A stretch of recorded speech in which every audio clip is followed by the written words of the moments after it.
Welcome everyone to the webinar, Specific Considerations for Sonographers when Performing Echocardiograms during the 2019 Novel Coronavirus Outbreak. I am Carol Mitchell. I will be moderating the session this evening. Our panelists are Keith Collins, Lunchi Hua, Carlene McClanahan, Elaine Shea, Matthew Umland, and Melissa Wasserman. One housekeeping issue just to bring up that due to an increase in cyber attacks known as Zoom bombing, the ASC staff are taking measures to increase cybersecurity during this webinar. Communications such as the question and answer feature will be monitored for any suspicious behavior. And if for any reason we believe this webinar has been hacked, we will immediately end the live broadcast. And this is to ensure the protection of all panelists and attendees. So we thank you for your understanding should that occur. We'd like to now thank our sponsors, Bracco, Edwards, Phillips, and Siemens Healthineers. The objectives for tonight's webinar will be to review the document, Specific Considerations for Sonographers when Performing Echocardiograms during the 2019 Novel Coronavirus Outbreak. And this is a supplement to the American Society of Echocardiography's main statement. Throughout this webinar, we'll discuss sonographer practice strategies for limiting exposure and the risk of transmission of the COVID-19 virus. We'll also discuss imaging protocols and how one can tailor the exam to answer the clinical question to decrease exposure time and shorten exam time. And we'll describe equipment cleaning techniques. We will also answer questions submitted during the webinar, so please feel free to ask your questions. A little bit of background. Again, a couple of weeks ago, the ASC statement on protection of patients and echocardiographers and service providers during the 2019 novel coronavirus outbreak document was presented, and we started an ASC COVID-19 resource page on our website. From that, a group was formed, a writing group, to develop a specific statement that looks at how this document and taking those broad categories of whom to scan, where to scan, and how to scan could be customized to give more detailed information to sonographers practicing in this environment. So we'll start with the first broad category, which is whom to scan. And the initial document really outlined well strategies for how to determine what scans should be done. And the term that is used is essential patients. And these are patients that really we cannot put off. They're going to need to have their echocardiography exam done. And general consensus, those are going to be patients with heart failure, heart transplant patients, ongoing chemotherapy, or stem cell transplants. Then labs can look at what are non-essential echocardiograms that could be done and how might we be able to defer those echocardiograms till it's safer for those patients to come into the hospital. We also can implement strategies of having a cardiologist or a fellow approve all orders, reschedule non-essential patients, and strategies for determining who is non-essential. Also, managers may want to track sonographers so they can see who is exposed and determine if they need to do sonographer rotations. These can serve to not overexpose any one individual and also make sure that if one person is exposed, your entire team of sonographers is not exposed. So we're going to start with some of our panelists, and Keith Collins from Northwestern is going to discuss with us first some strategies that they've implemented for determining whom to scan and how they're doing their scheduling of patients. Hi, well, thank you. When this first hit, it was over a month ago, we thought about doing only the most essential patients, which for us would be, as you mentioned, the heart transplant patients, the cancer patients undergoing chemo and stem cell, and then the heart failure patients. All other orders were canceled, and then if it was absolutely necessary, the ordering physician would rewrite an order and justify the need. Those orders were reviewed by our cardiologists and our fellows to see if they deemed appropriate and if they were absolutely necessary, if they could be deferred. That was quite a long process. Man hours taken, but it allowed us to kind of streamline who needed echoes and to reduce the volume. When it was implemented, we also decided that if we were scanning any COVID positive patient, we would have a limited protocol that was devised. And I think we're going to be discussing that a little bit later. But that was involved with our medical director as well as the COVID intervention team to make sure that we're taking the right images. For the patients that we were seeing, we did a full protocol, but used proper protections and followed our guidelines, which were ever changing, to be honest. But that part of the streamlining process was administration, our cardiology staff, and we were actually called to assist in deferring the patient load. Great.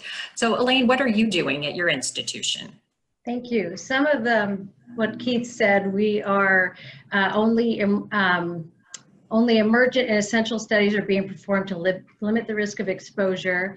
We're working with our teams to reschedule and/or defer all non-essential and non-emergent patients. Patients who are calling who are insistent and/or symptomatic are discussed with the team and vetted through a decision process. Any of the outpatients who do enter our facility are provided a surgical mask when they come out to the lab. Any orders that are questioned, of course, are triaged through the director of cardiology or the current on-call cardiologist. Our TEEs are considered high risk. They're not performed unless absolutely necessary and deemed appropriate by the cardiologist.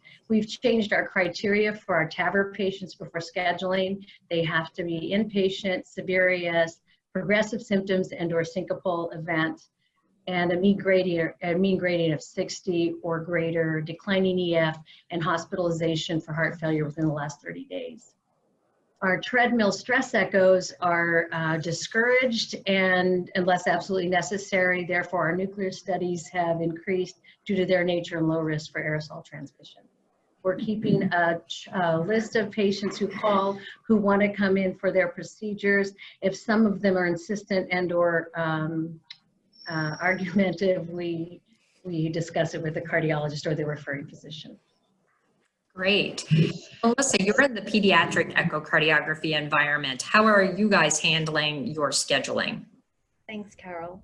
So our essential patients are obviously different than the adult essential patients. We are only seeing patients and scanning them if the information obtained will provide immediate clinical benefit. Somebody recently asked me if that means every single ventricle will be scanned as they were scheduled, and that's not the case. If you are stable, you are not scheduled right now. You will be deferred. Our inpatients can only be scanned if a cardiologist agrees to it. So in the past, a neonatologist would be able to order an echo, intensivists, the ED can order an echo, and the sonographer would just go.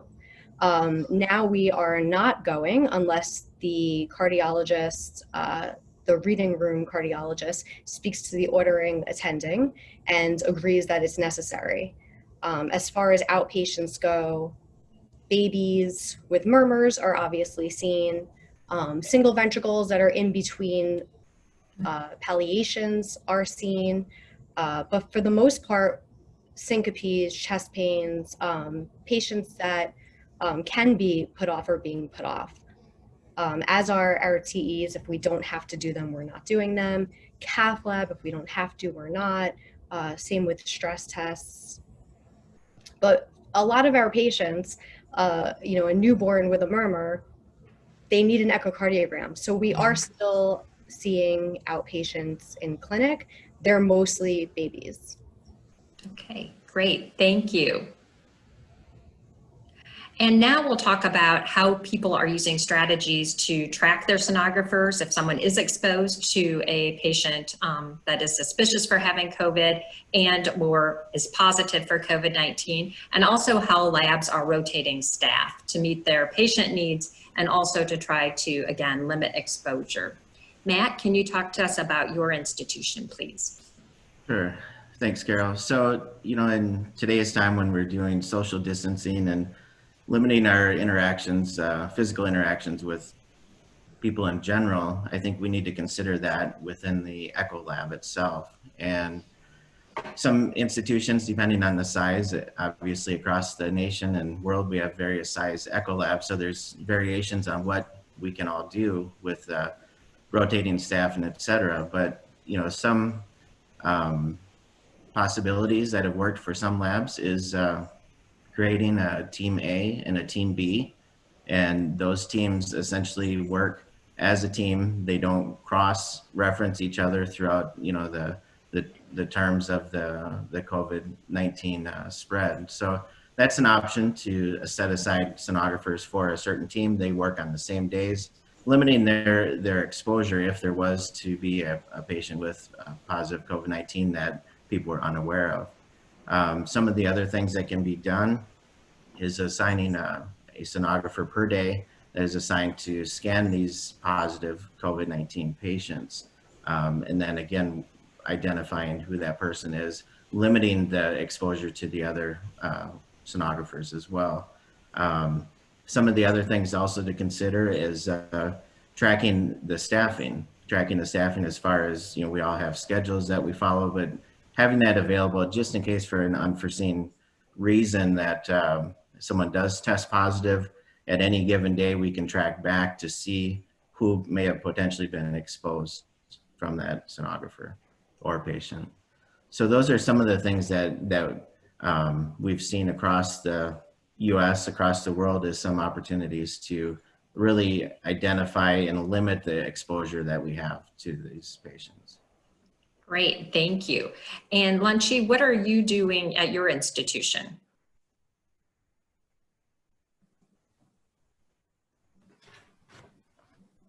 Mentioned just now, the few of the things that we have really did is that we really split our team to 2 different groups, A and B, and then they work on the alternate working hours, working days, so that to avoid the cross contaminations. And that's definitely the first things we have been done. And the second thing that is that we have to be doing is that we try to avoid to put those more vulnerable employee to the front line. So we have a big group of people age older than 60s, and some of them also have medical conditions. So we try to avoid them, put them in the front line.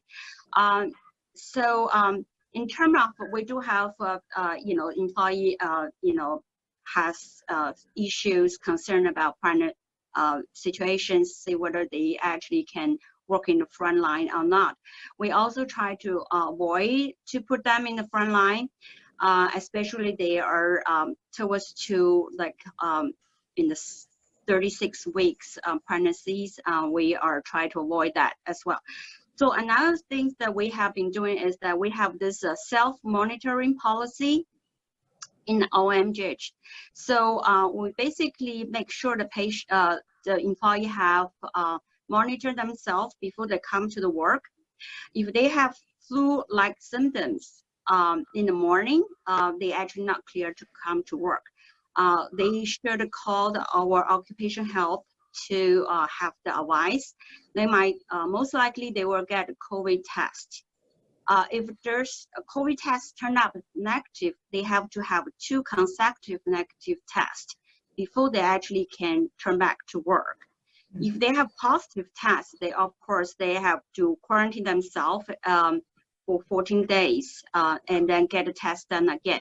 So we have our policy for that. The third things that we have been doing is that just like Matt mentioned, that we also practice this social distancing at workplace. In our outpatient lab, people used to have we have workroom, people are gathering together doing the paperwork. Now we request everybody work in their own room for doing their paperwork.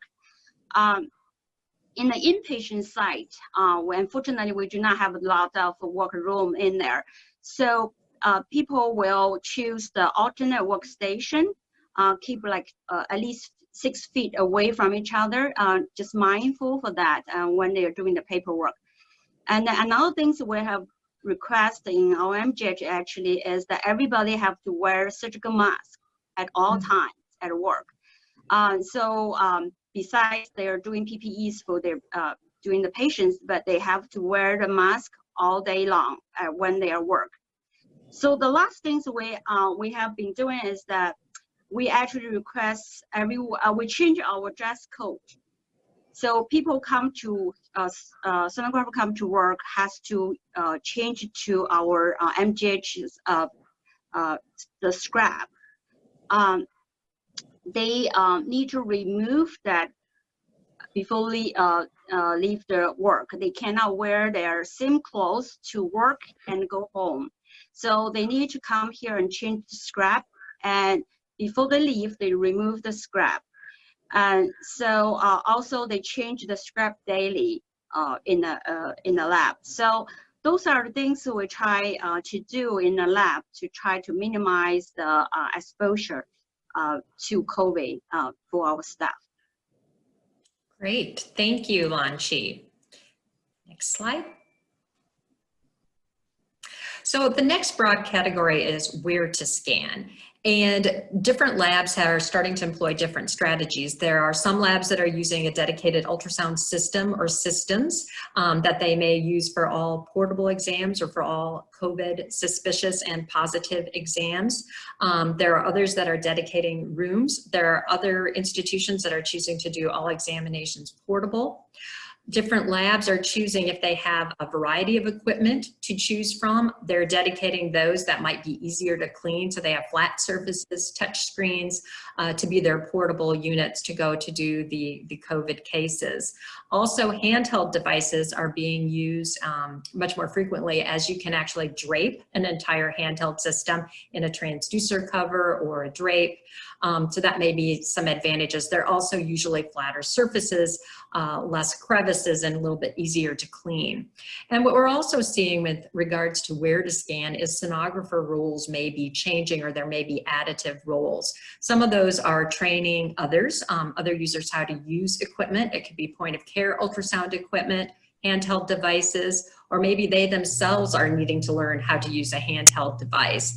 Also, there's a role for sonographers perhaps in remote guidance. So if someone else is getting the images, if you're in a lab where those images are coming real time into the lab, you could be watching them as they're acquired. You could have access to be able either via video role on a phone and or intercom system, be able to guide that person for how to get additional views and or to get a higher quality image. So I think there's opportunity for sonographers to participate in remote guidance for acquisition of views as well. Next slide. And so, Keith, can you talk to us a little bit? We're going to address the issue of where to scan. At your institution, how are you guys handling that? Are you using dedicated systems, dedicated rooms, portables? Yes, yes, yes.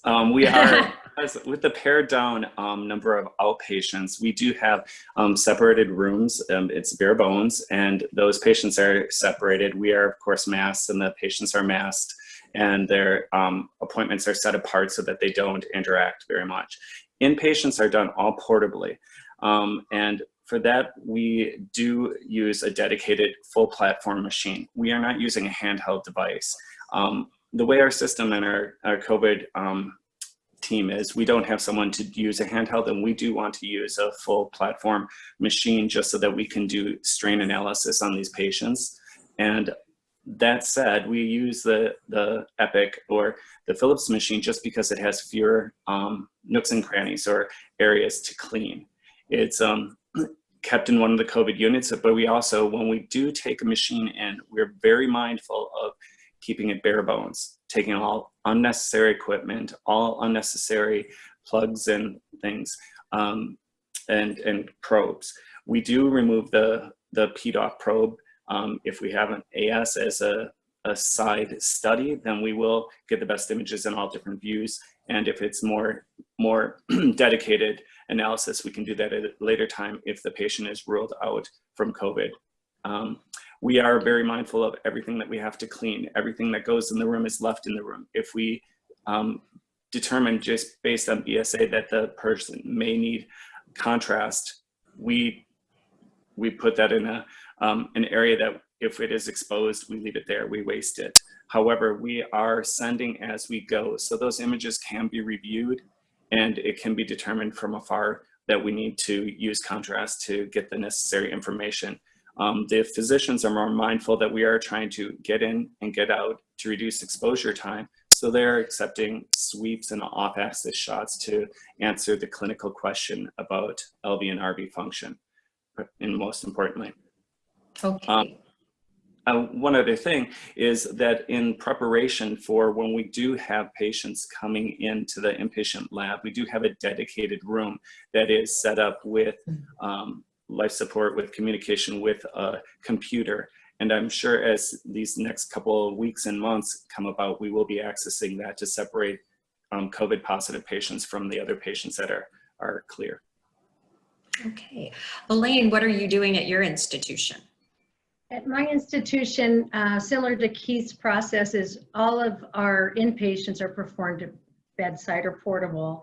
The only place that our point of care or our handheld devices are being used are possibly in the emergency room. The point of care ultrasound is used to evaluate for function, effusion, etc. And then the emergency room physician will record their notes in the electronic health records so that we can access them. And then it also is helpful to screen for a possible need for a comprehensive complete exam later if the patient gets admitted. We, again, we're doing everything portable, very limited amount of patients coming to the lab itself. We have developed some to-go packets for the patients under investigation or the positive patients that include little bags full of we're double gloving everything. We have masks, face shield, gowns, etc. in these little to-go packs. So anytime a sonographer hits the floor with for a positive patient or a PUI patient, they take that bag with them. We let's see, we trained them how to don and doff properly prior to entering and exiting the room. We've developed the acronym GGMG for the, to help remind them the sequence of donning. And so the GGMG stands for gown, gloves, mask, and goggles, to remind them again of the sequence of donning. And then GGGM for the proper sequence of removal prior to exiting the room, gown, gloves, goggles, and then the last to come off outside the room with the mask. Any patient under investigation or positive patient, all the sonographers have an N95 mask for those procedures. Okay. And Lanchi and Carlene, what are you guys doing at your institution for how you're handling where to scan?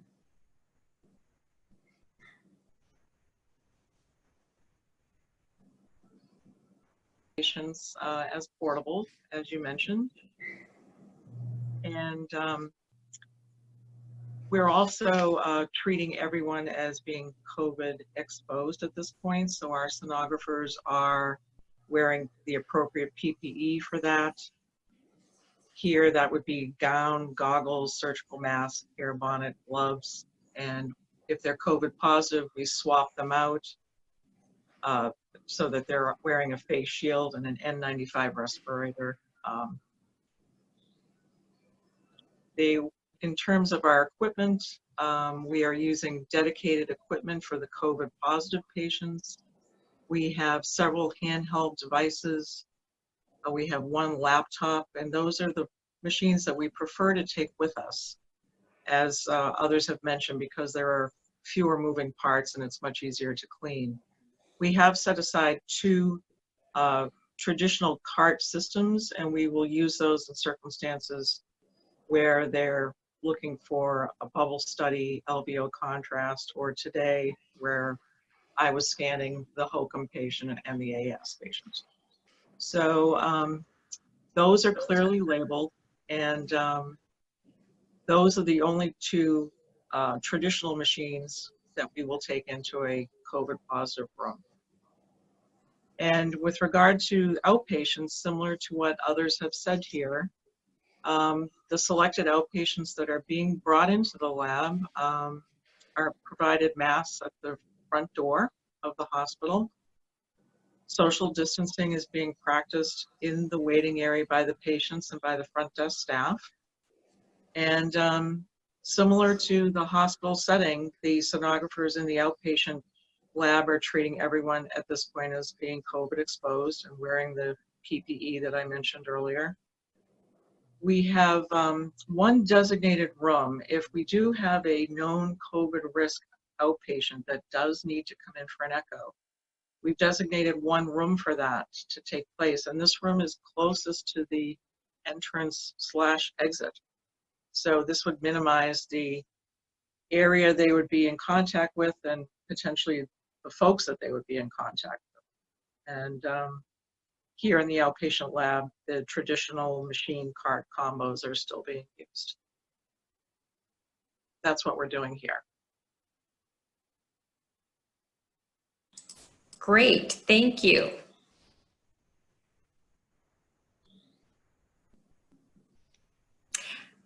And next, we're going to talk about training. And again, just trying to limit the exposure to the fewest number of people as possible and decrease transmission. We have two of our panelists who have actually implemented training programs at their institution to help people learn how to use different devices. So Matt, can you share with us what you've done as far as training in the COVID-19 environment? Sure. So again, with all these challenges within the scanning, training becomes very important in these settings. And what we've done is we're fortunate to have a simulation lab where we can actually train individuals on a simulator, which definitely, you know, at this point in time, we do not want to be doing any training in any of these COVID positive rooms. So this allows us to train potentially point of care ultrasound users, providers on these simulators, and to get the proper images that we need. And again, a little bit later on, we'll discuss adjusting protocols. But simulation is a great tool to limit exposure. These people training can go to the simulator, learn on their own. We can pre-program things that we would like them to utilize. Also, some of the other things that come up with training is potentially right-handed scanning. If, again, this is not something, if you're currently a left-handed scanner, you wouldn't want to try to learn right-handed scanning in the room. But if you are proficient at right-handed scanning, potentially that may limit your face-to-face exposure to these patients as well. Again, you should be proficient in this. The goal is really to limit the exposure time that you're in these rooms. So the more training, the better off we should be with that, the exposure time. Great. And Melissa, I know you've also been involved in creating some training materials for your institution. So we have fellows that perform echocardiograms when there's no sonographer there. And we have many different machines. And even as sonographers, we're not always trained in every single machine that we have. So our manager made videos for every single machine that we have, including the handheld machine, on everything, on how to drape the machine, on how to use it, where it's located, how images will be uploaded. And these videos are available for the entire Echo Lab, all of the fellows, anyone on our intranet. So if there's a patient that we're just checking fluid and function and it's the middle of the night and a fellow doesn't want to have to drape an entire big unit, they can just grab the handheld machine. And if they're not really sure how it functions, they can just go on our intranet and watch the video. It's step-by-step. Our manager did a phenomenal job with it. It's really easy to use, and so far so many people have said that they're grateful that they can see how to actually use all these machines, especially given the option of not having to take a whole machine into a room with a COVID positive patient. Wow, that's great. What's do you know how long the average length of those videos are? Were they created to be fairly short, or? They're short, and they're very to the point. So this is how we're draping X machine, and then we show how to drape it. This is what you can use the handheld machine for. This is where it's located. These are where our gel packets are. They're sealed in a nice little bag. They could be located here. Grab this, go on your way. So it not only does it show you what to do, but she also gave a checklist. So before you leave, You can watch this video and see her and know that what you did was right. It's one thing to say drape the machine. It's another thing to watch the machine be draped. I would agree. I think a word is, or a picture's worth 1,000 words, right? So excellent. Well, thank you. So our last broad category is how to scan. And again, as we've mentioned throughout the webinar, the goal is really to limit exposure to everyone. And we can start with the kind of the top level of that, of the use of appropriate personal protection equipment. And that's going to be dependent upon the patient status, your local institutional standards, and an excellent resource to get up-to-date information is the CDC website. And we do have a link to this on our ASE COVID-19 resource page, but this provides several pictorial explanations about what type of personal protection equipment to use based on your patient status. And then also it gives you images about donning and doffing appropriately. And it's kept up to date with the current standards. The other kind of sub-bullet, if you will, in this category is scanning technique and strategies. And this can be referring to adjusting protocols, limiting your protocols to answer the clinical question, or expanding your protocols because of the patient's requirements if they're getting sicker, and then what type of technique you might want to use in the room. As was mentioned previously, right-handed scanning may be an option. Cleaning and disinfecting the equipment is important, and again, using drapes perhaps to help with decreasing the risk for transmission or the inability to clean the system as well as you would like if you have several crevices or a keyboard that you're going to need to disinfect. Next slide, please. So again, when we talk about adjusting protocols, things to think about, I think the top level one is the opportunity for sonographers to communicate with their teams.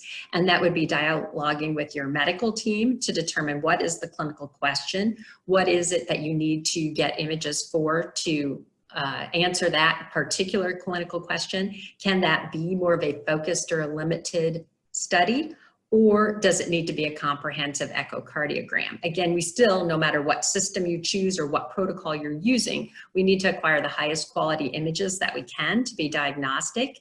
And it is okay in this environment, again, as long as you dialogue with your team about how and what you need to get to tailor the exam to answer that clinical question. Another strategy that's really recommended is if you have the ability to, in your lab, to make measurements offline. And even if you can't, if you can store those images on your system, get in, get your exam done, move your system out in the hallway, plug it back in after you clean it, do your measurements there, and then send them to PACS. Or if you can send all of your images to your PACS system and then go up and work in the reading room to do your offline measurements. Again, that's going to decrease your time in the room if you can do that. The right-handed scanning technique, but again, that has to be balanced with, are you proficient at right-handed scanning? Because if you're not, and you're just going to be delaying your time trying to get the high quality images, then you may not be further ahead. You're going to be taking longer to get the images and complete that examination. Others are also using to-go supplies, as has been mentioned earlier. This is an example of one of the bags that we've used with a syringe filled with gel and our EKG leads. We can also package these with contrast if needed and other supplies, again, depending on what you're going to need to be doing. I think the other thing that you want to do is consider calling down to the floor. If you're going to do a portable, talk to the nurse, see how the room is set up. That may make a difference what piece of equipment you're going to take, if you are going to have to scan right-handed or not, based on if they're on a vent, how large the room is. And if so, then maybe you want to send somebody in your lab who's proficient at right-handed scanning. So I think not only talking with the medical team, but calling ahead and talking to the floor. As we always do, look at your previous exams. Has this patient ever had a scan before? Have you had to use contrast to evaluate function or not? Etc. Are they going to require strain? All those things are going to help determine what type of equipment you need to take portable and what type of, if you need contrast or not, and just to help you with planning for how you can get in and out as quick as possible, but still answer the clinical question and get high quality examinations. Next slide, please. And so now we're going to have Matt and Melissa talk a little more about what they've been doing to adjust their protocols and their scanning in their clinical environments. Matt? Thanks, Carol. So many of those points you made are very relevant to what we do on a daily basis. And also we mentioned point of care ultrasound as being sort of the first line of defense. And as we continue to move forward with more knowledge of these patients and what they could present with, we're doing a little bit more than what the handheld ultrasound sometimes can offer, looking at LV, RV, pericardial effusion, and potentially some valve abnormalities. So one of the things we've also done is incorporated having a designated ultrasound system on that floor that could potentially offer better imaging quality for those point of care ultrasound trained providers. So we've kind of stepped up a little bit more than just having the smaller handheld that may or may not be able to utilize contrast or get the images quite as nicely as what we need. So utilizing the larger system has given us other opportunities to leverage looking at strain and so forth with that as well. So we're sort of adjusting the protocol according to, again, what the medical team, medical director is requesting.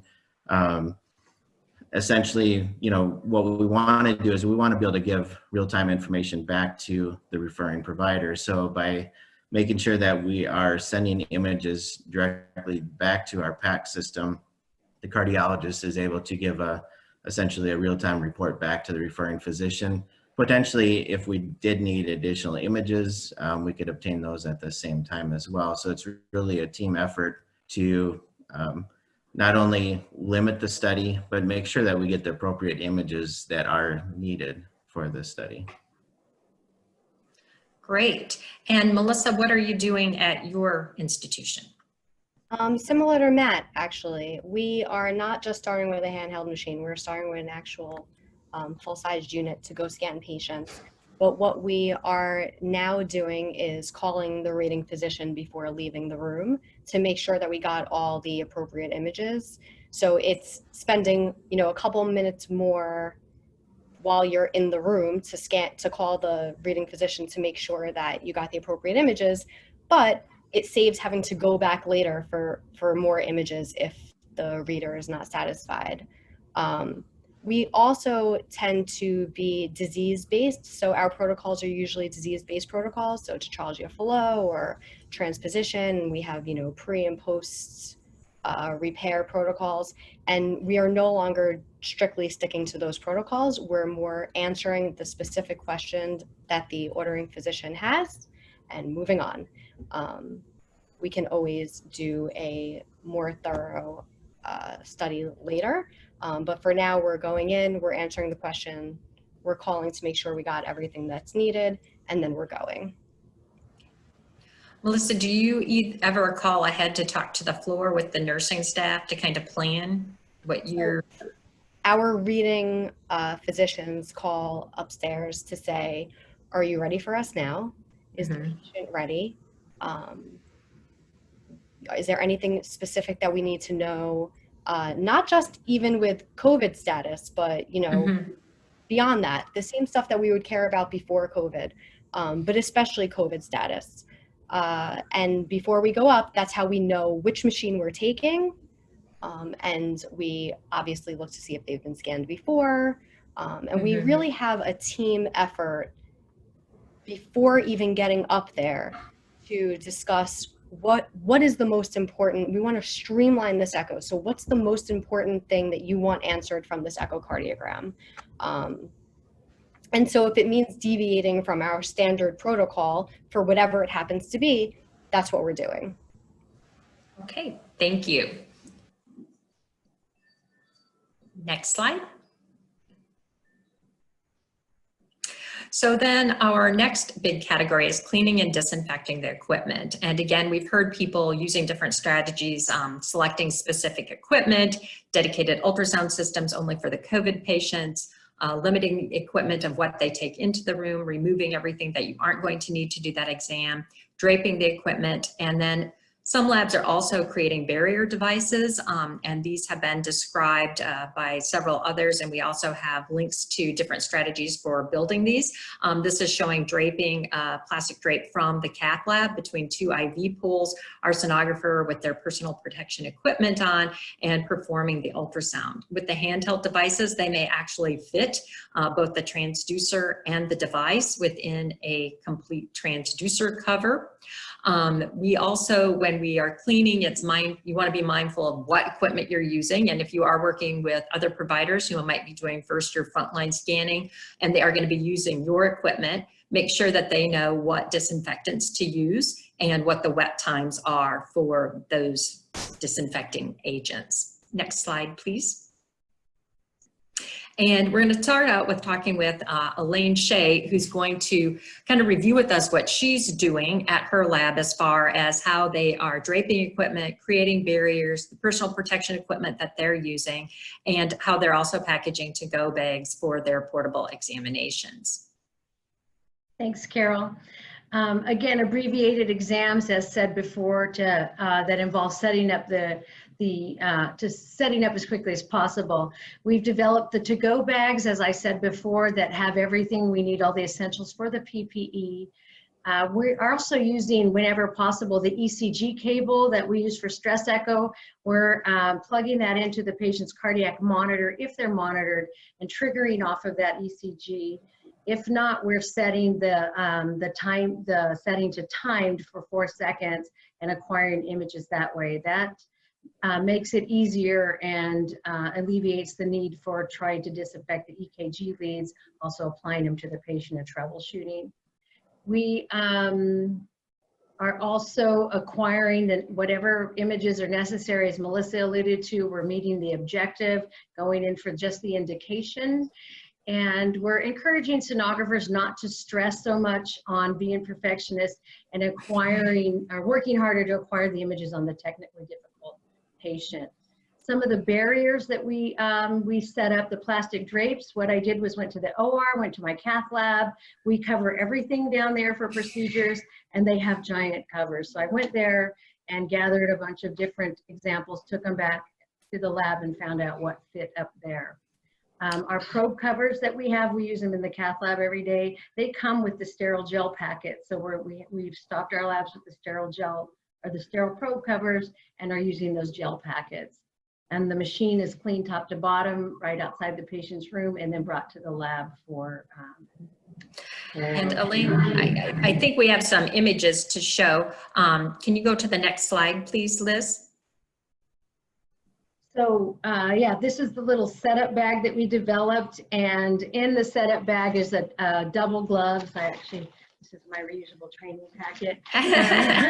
We have the gowns, the gloves, the face shield, the goggles, the N95, and then all of this can be quickly disposed of prior to getting back to the lab. The second image, again, is just an example of one of the plastic drapes that I acquired from the cath lab that we drape up between an IV pole and the machine. We just have a clip, and the sonographer just works underneath that barrier. And then the next slide, we have a picture of the barrier. And that was very easy to create. Again, it just says equipment cover. If you can work through your supply chain or visit the cath lab OR, distribution people can help you with that, or go online and look for equipment coverings in a sterile environment and purchase them that way. And then Elaine, I noticed that you also have your machine draped as well. Are you using the same plastic? Do you cut plastic apart, or are you using different drapes? Different drapes. Actually, we bring it back to the lab, demonstrating that it's clean. Again, we have 1 or 2 designated COVID pieces of equipment, and then to let the next user know that that machine has been thoroughly cleaned. It's draped with a new bag, and we have those little clean signs that we developed. Great. Thank you. And Keith, what are you doing at your institution? Yeah, I think re-emphasizing the point that we all have been making is go in and get out and go prepared to answer the clinical question. Early on, our medical director, Dr. Riglin, worked with the ID team to have a limited protocol on LV and RV size and function. primarily with a look at the bells, and then follow through in a targeted way on any abnormality you find. That said, when we first started, it depends on the scope and scale. When we first started, we had some in the ED that we wouldn't do. We would wait until they were in a room, and we had a designated COVID ICU. As the number of patients expanded, number of wards were turned into ICU units, where the entire unit would be an anteroom and it would be negative pressure. We have a dedicated machine in the primary COVID ICU, but the reality is we need multiple machines. We have too many patients that have been exposed. So the cleaning process is very critical to us. So as you emphasize, taking only what's necessary, calling ahead and being prepared. Lately, you know, these people have a lot of RV dysfunction, and sometimes they will want a bubble study if they see either on a prior or they suspect a PFOASD, they want a bubble study. That said, we know to work with the team so that they're prepared to limit their exposure time in helping assess that information. Generally, it's about LV and RV size and function. We go and get out. We don't slave the EKG, and we've made the decision not to drape only because many of these patients have, especially in the ICUs, have very limited space, either with dialysis, ECMO, the respirators, or all the equipment. We were finding it would take too much time. And we wanted to target it. So we use one of the smallest, more nimble machines to go in that we can manipulate, make sure it's cleaned properly and thoroughly inside the room and then in the anteroom, being very aware to take the time to to wait the necessary wet time. And then finally, we do all the measurements back in the lab. We don't stay in the ward at all. And again, sending experienced people in. If you've seen vegetations, when we see that, we know we want to save them from a TE. So we will take an additional 3D or a sweep through with a biplane to understand the actual attachment of the valve. And so we would save them from having another test. And that's important information, but still in a very targeted way. So Keith, when you identify that you might be doing 3D on these patients, and again, the ultimate goal is to limit exposure and try to reduce exam time, do you strategize as a team, your more experienced people with 3D, or people that have maybe practiced those skills longer to send in for those particular examinations? So maybe there's a strategy with how you're going to use your staff based on their different skill sets, or not? I'd like to think that we're that savvy about it, but a lot of these patients are new patients, you know, that just show up, and they're all across the board. So then we would send experienced people, and we don't send in trainees or newer hires.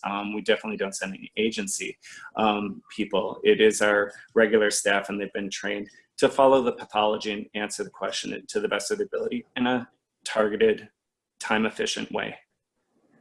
Great, thank you. And Carlene, how are you guys handling kind of tailoring your exam and cleaning of equipment? We're using a focus protocol unless we hear otherwise. We are using handheld devices or our laptop machine. And the least amount of equipment goes in and out of the room. Everything is cleaned in the room and bagged up before it comes out. Here we use something called a super sani cloth. That's what we use. But once I get it back down to the inpatient lab, we have set aside one designated exam room where we take the machines for their second round of cleaning. And that's where they're sprayed down with Virex and then allowed to sit and dry for the appropriate amount of time. All the machines are draped when they're clean, and they travel through the hospital draped. But I will have to say that we're not scanning with the machines draped. We'll take the cover off the machine and leave it outside the room, and then go in, do our exam, clean the machine in the room, come out, put that bag on, and then when we get back down to the lab, clean it again and replace it with a brand new bag. I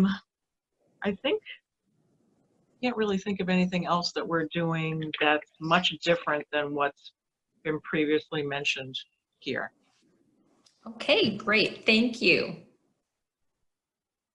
So kind of in summary, and then we'll get ready to take questions, but we've talked about whom to scan and strategies for being able just to limit our imaging to essential patients and defer non-essential patients. We've talked about where to scan, and considerations for that would be consider using a dedicated system or systems depending on your patient volume. Consider portable examinations. Be selective about your equipment if you have that option. Be open to additional roles that sonographers can play as far as developing training modules and videos, being open to teaching others how to use different pieces of equipment, and to offer assistance with remote guidance to acquire images. We also have talked about strategies for how to scan, and that starts with communication with your medical team to be able to know exactly how you may need to tailor this exam to speed up your exam, get high quality images that will answer the clinical question. Be open to adjusting protocols as you learn about changes in the patient status. And again, the key is we still need to acquire high quality images. So in some instances, a handheld device may work well for answering a quick question on follow-up for function. In other environments, it's going to need to be a comprehensive exam because of the complex clinical question that needs to be answered. Be open to use of barrier devices if that's an area in your lab where you have access to getting different types of plastic drapes that may work for you. Again, you don't want to add time to an exam, but if you have the option and you can set that up if a patient particularly is coming to an outpatient unit. And then know appropriate cleaning and disinfectant uses and how to use those for your different types of equipment. And next slide, please. And now we'll start to take some questions. So our first question is, what plastic cover do you recommend to cover the ultrasound machines? And how easy is it to use the keyboard trackball knobs and the touch screens when they are covered? So Elaine, can you talk to us a little bit about, again, what plastic covers you recommend? And then how easy is it to actually, if you're scanning with a draped piece of equipment, be able to operate it? Thank you. Yeah, generally, so the plastic drapes, again, I went to the cath lab and the OR and found, we cover the big leaded screens in the cath lab. Everything's covered for the sterile procedure. So they have great ideas.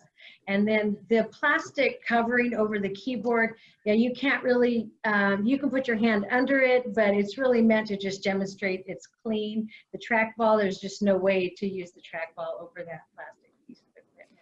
So when you're using draped equipment, do you take the drape off in the room then, or do you put your hand under it to manipulate the? So it's a little bit of trial and error, and some people have been able to use it underneath the plastic, but most have given up. It kind of was a trial and error maneuver in the beginning, but now we kind of just use it as a clean device.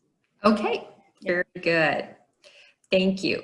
Our next question is if a suspected or confirmed COVID patient has just been intubated, bagged, an ET tube or trach placed, suctioned, is it reasonable to ask to wait an hour before doing the study, or do you go emergently? And Lan Chi, can you talk to us about this, how you're handling this at your institution? Yeah, thank you. So yes, if they can wait with them, then we will let them wait, unless it's very emergency, so that urgent case, like you really need echo right next minute, which is we have not seen that right now. So yes, we normally will wait, let them wait for an hour before we come in to do the echo in general. But, and if it were emergent, would you head in and would you have the sonographer take airborne precautions or PPE or follow their institutional standards?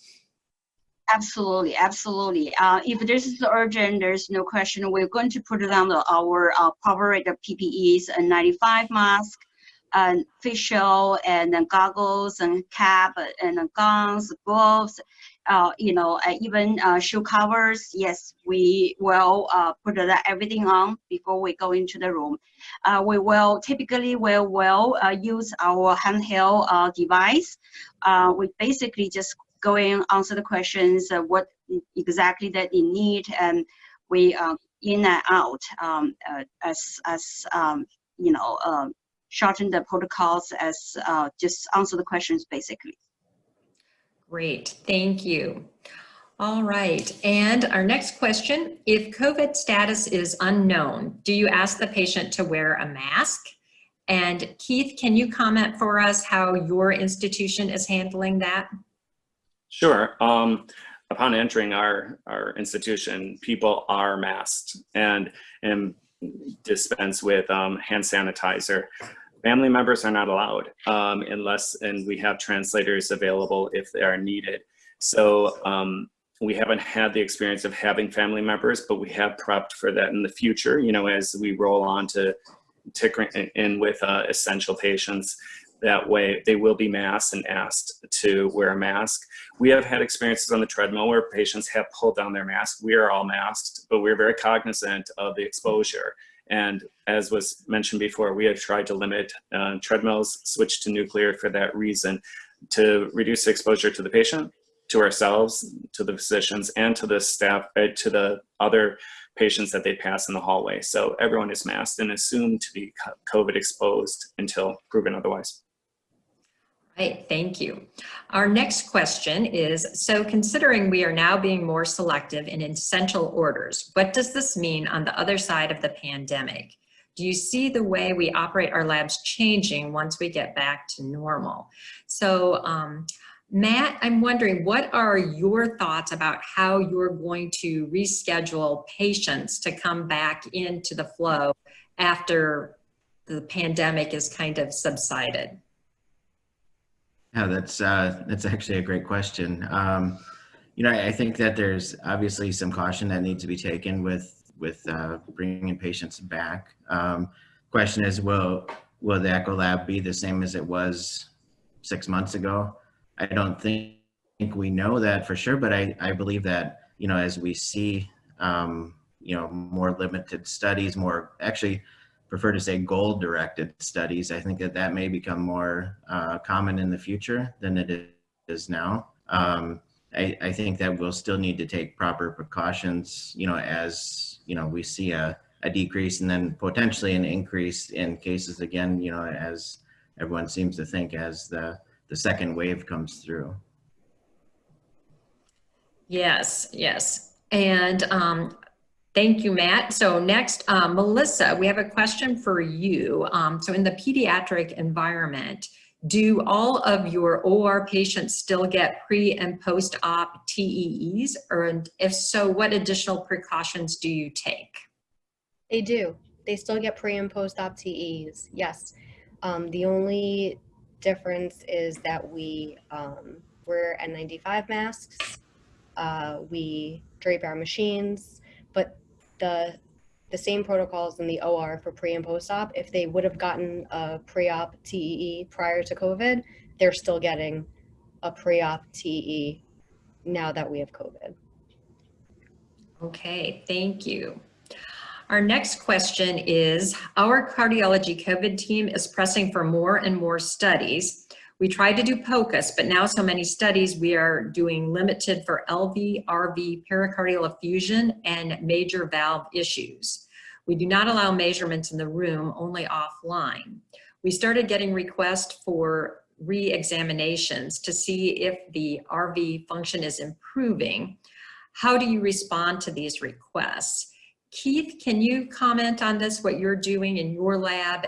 Once you've done your comprehensive echocardiogram, and how are you determining what you need to do for follow-up?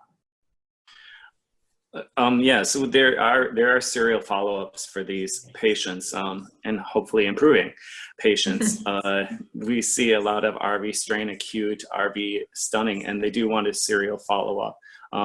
And with that, there's a large discussion with the team about what's absolutely necessary, and we will treat it as a very limited study and target exactly the question and answer. And that's due in part with a lot of communication with our cardiology staff, our echocardiology attendings, so that they are aware of what they are going to get and not just order a blanket transthoracic protocol. Okay, thank you. And next, Elaine, when removing the drape over the machine, how do you remove the drape to minimize spreading anything on which the surface of the drape might have touched? Good question. When you move a soil drape from a sterile field, if you're talking about a drape that's over the machine, you would very carefully keep it away from yourself, away from the patient, and I guess roll it up so that you're dealing with the underside of the drape. If you're removing it from the patient, I would fold it towards the patient, fold it down. So the only part that you're touching is the clean side of the product. Okay. There's a technique also we use in the cardiac cath lab, and if sonographers want some techniques on that, they could also consult with the teams in the OR and the cath lab. Okay, thank you. Our next question is for you, Melissa. So in PEDS, it's assumed that the parent has to be there. And if so, how do you deal with the additional potential exposure of parents being in the room with your pediatric patients? We've been limiting it to one parent per patient, and that parent is being masked upon entering the institution. So they get a mask, we have a mask, some of the kids have a mask, but it used to be that a patient can come with, both parents, a sibling. Mm-hmm. Now we actually have interpreters only on the phone, so we don't have an actual physical person with us, and one parent who's masked. Okay, thank you. And thank you everyone for your great questions this evening. We are running out of time and we still have several questions.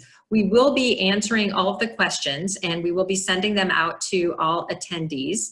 So we look forward to reaching you by email and getting those answers posted for you.